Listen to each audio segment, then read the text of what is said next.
เบิ้งนะคะเบิ้งแน่ได้หลายบ่โอ้หลายเต็มมันอะไรดอกเบิ้งแน่ไม่ได้หลายนะเดี๋ยวนึงโอ้อีกอันนึงอันนี้น่าสิเป็นซาวโลพุ่นแหละนี่ไม่ได้หลายลงมีแต่พักโอ้หลายโอ้กองดักเห็ดเพาะพี่น้องเอ้ยมาล่างเห็ดเพาะนำกันเลยโอ้ ได้ประมาณ3 โลเนี่ยกำลังล่างพี่น้อง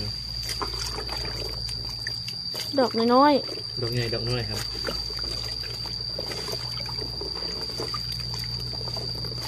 เห็ดเพาะแยงเห็ดเพาะใส่น้ำเอาเจาะปี68ปีแรกครับปี68ปีแรกแหกหมานไปมือแรกกับปังนะครับเห็ดเพาะ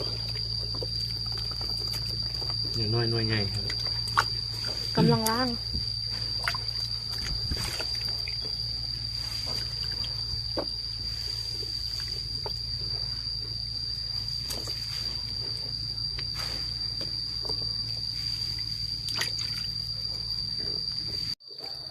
เห็ดเพาะพี่น้องเห็ดเพาะล่างแล้วก็สิเป็นสีขาวผลงานมือเดียวได้นี่3 โลจักโลนะ